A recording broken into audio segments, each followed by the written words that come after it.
What's better about Australia?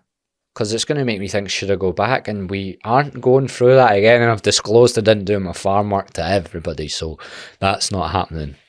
I should probably stop jumping the gun so quickly, because I was reading, I basically made a podcast about I'm going to stay in Australia forever 7 months ago, 7 or 8 months ago. And the description said why I'm not living in Scotland anytime soon. And 7 months later, I'm saying why I'm not going back to Australia. So I should probably stop jumping the gun. But that's, do you know what? That's what I've been doing for a long time. I just like say how I'm feeling and that's it. And I just go with it. And it's worked out quite well for me. You know, genuinely it has, compared to like what I was like when I was younger. I wouldn't say I was really unhappy. I wanted to not have a job I hate. I wanted to like just like life. Do you know what I mean? I wasn't like, I didn't have unrealistic expectations. I don't live a glamorous life just now, but I'm happy. But I just had to figure myself out and figure out what I actually liked and what I can deal with, and then lower my expectations as well a wee bit, and then I was fine. But anyway, what's better about Australia than anywhere in the UK, really? So wages are dramatically better. Like so even if you just put it, so there's common misconceptions, right? People think Australia is dead expensive. It's absolutely not. It's only expensive if you're not making Aussie dollars. See, if you've got a job there, it's not expensive at all. Like I don't know enough about other countries, but just by even like listening to some podcasts and stuff,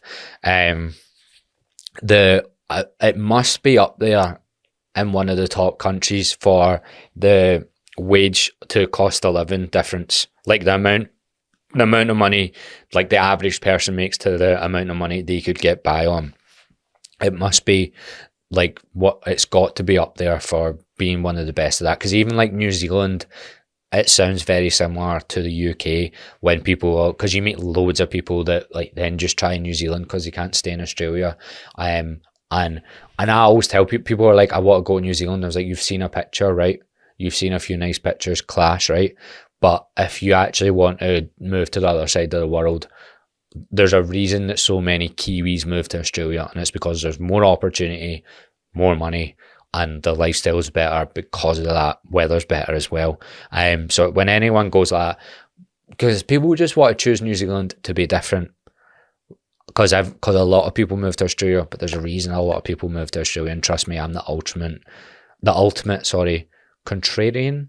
Is that the right word? That isn't it?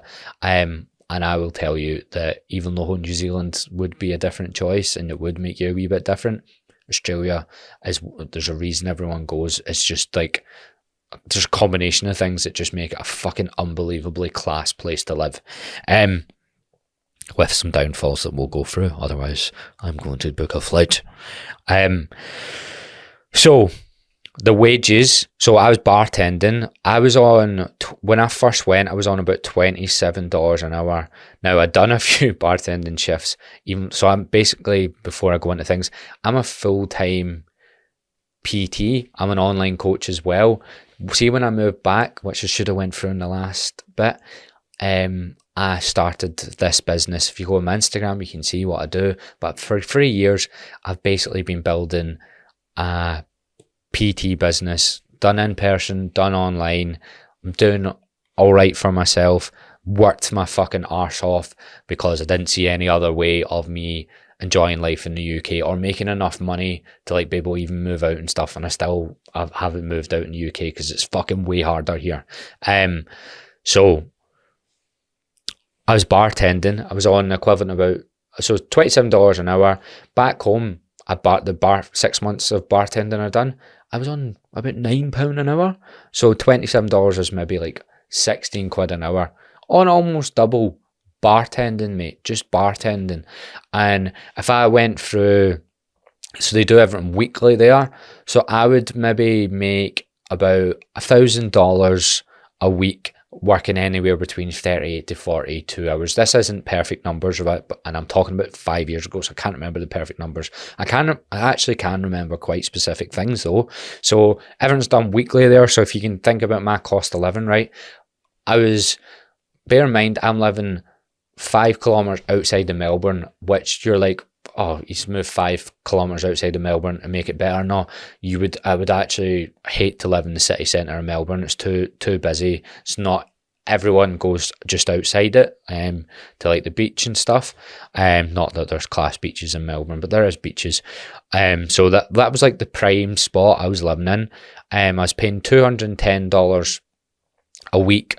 The flat was actually all right. Some people stay in absolute horrors. I avoided them. I done quite well with flats, but I would just try my hardest to like talk to everyone and shit. I was a bit of a weirdo that way. I would talk to absolutely everyone about jobs, about houses, anything.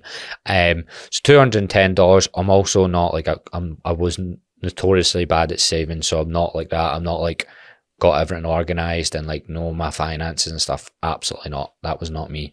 So make about $1,000, $210 on rent. Just say there's extra bills or whatever, and I mean like my phone bill and that.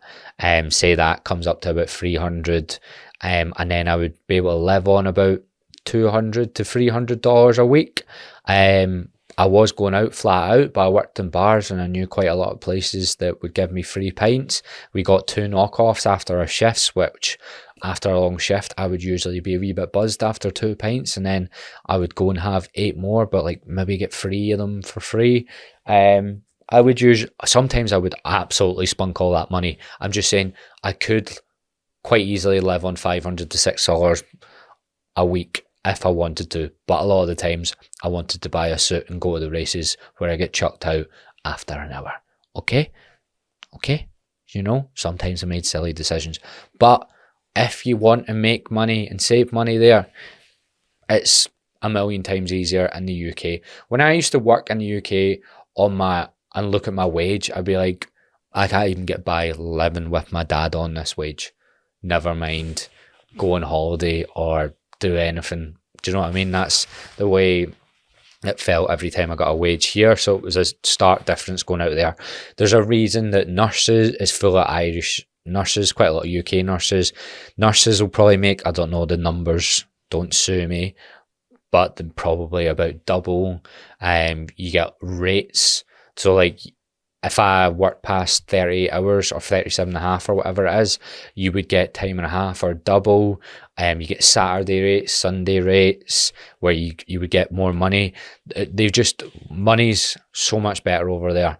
And not even in like be rich as fuck. I mean, pretty much all industries, especially if you've got a trade, or some sort of qualification, or you're like a lawyer, or electrician, doctor, nurse, driving a truck, you've got qualifications for that. Any of these make more money, way more money.